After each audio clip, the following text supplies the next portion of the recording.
Well, hello friends, and welcome to Ariel's Twilight Years, How to Be a Really Old Model. I'm at home this month in the process of writing my next book. I am 16,000 words in at the moment and enjoying it very much, and also in the middle of shooting all the custom content in the world. I realised I hadn't got as many customs as normal, and then I realised I've not advertised for 8 years. So I made another advertisement for my custom videos, and now I am really busy with them again. So thank you very much if you are one of the people who has ordered one. This month I want to talk about a question that no one has asked me, but I've decided you'll want to know the answer.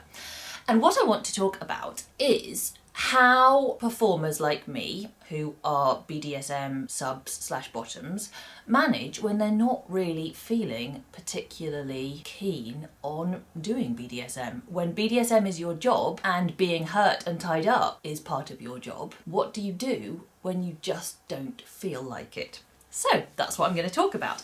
Now, in my experience, there are a few reasons why I might not be feeling fantastic about any given BDSM shoot. And these are the 4 main reasons. The first reason is that I just do not connect with the producer/the person topping me.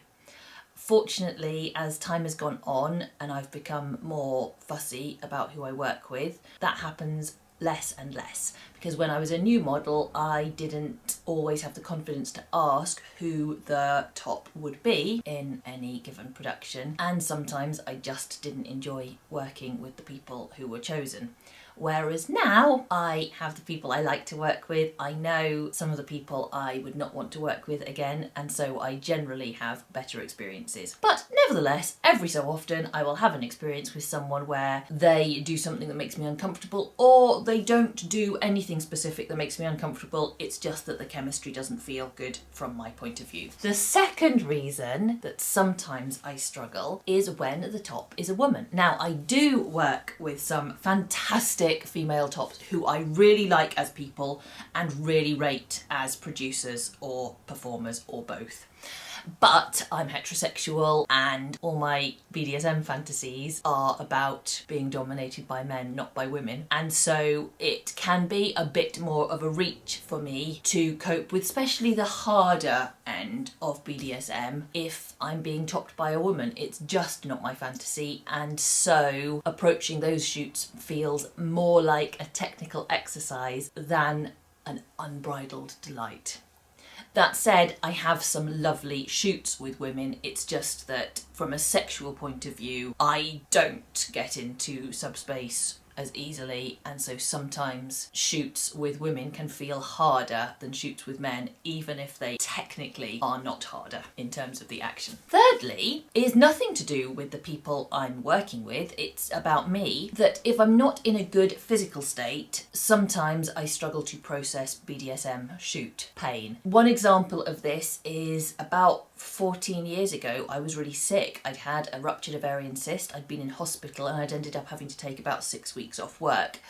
And when I came back to modelling, although I wasn't in pain anymore, I wasn't sick anymore, it just felt as though my body, maybe because it had had to cope with being in a lot of pain for quite an extended period, it just seemed to have lost its tolerance. So I went and did a spanking and caning shoot with someone I'd worked with plenty of times before, and I found it really difficult. I thought it was because he was spanking me harder than normal, but eventually he said he was worried about my responses, and I said, oh no, it's fine, it's just because you're doing it so hard. And he said, I am not doing it hard.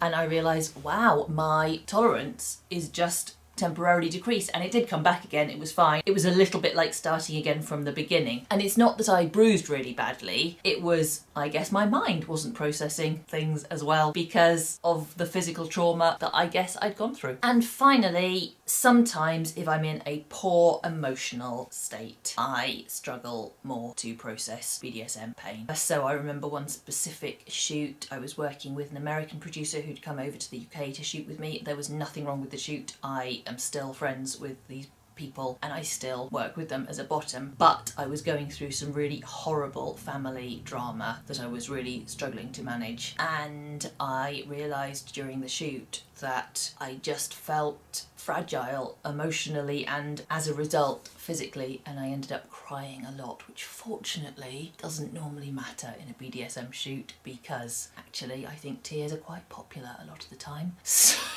I didn't feel bad about it, but I do remember thinking this is not my normal response and this is because things are not great in my head right now. So how do I deal with these things? I will tell you, because it's very difficult when you're in the midst of a shoot that you have consented to, when you've done similar stuff, potentially with the same producer before, and you discover that your reactions are not what they normally would be. It's very perturbing because it's not anyone's fault and you don't want to fail to deliver the performance they need or fail to get through the scene just because of the state that you are in. So I have 3 different ways of dealing with this.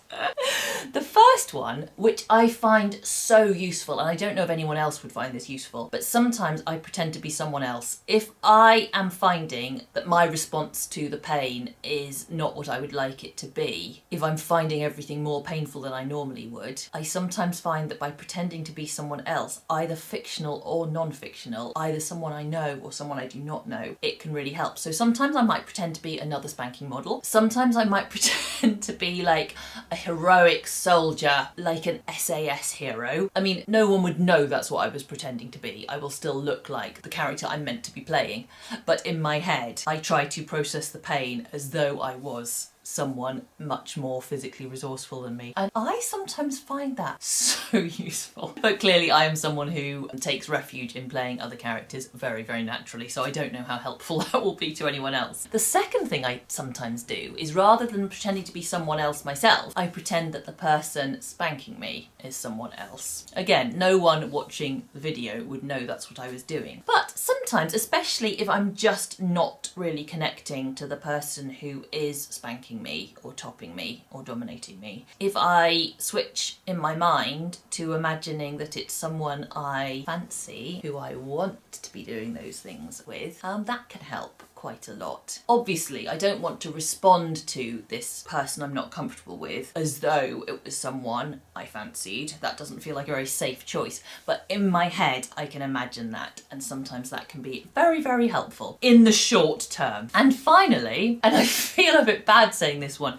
because I think it sounds like I'm describing a kind of dissociative state, which makes it sound like the trauma of a spanking shoot is as significant as real life trauma, which it obviously isn't. But sometimes I just, for example, in a spanking shoot, I will just pretend my body belongs to someone else. So I'll just separate my mind from my body as though my mind is watching what's happening from some distance. Saying this aloud, I'm not sure if this is something that you really should do. I feel like maybe what you should do is say, this is too much for me today. But sometimes at work, whatever your job is, whether it's sex work or BDSM or something completely unrelated, sometimes you just have to get the job done because people are relying upon you to do it.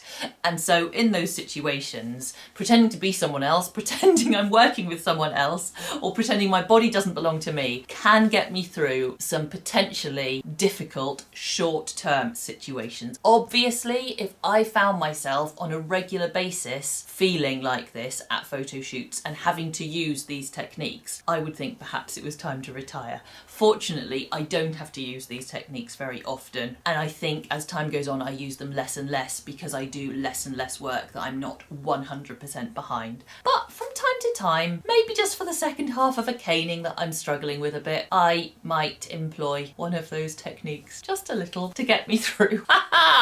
If you are a BDSM sub/bottom, or even if you're a top and you have some coping strategies to getting through difficult shoots, please comment below. I would love to know if anyone else uses some of these techniques or whether they are unique to me.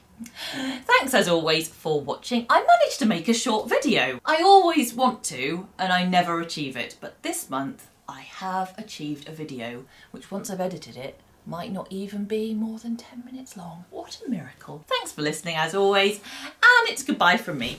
Goodbye! Goodbye now. Bye-bye! Bye-bye!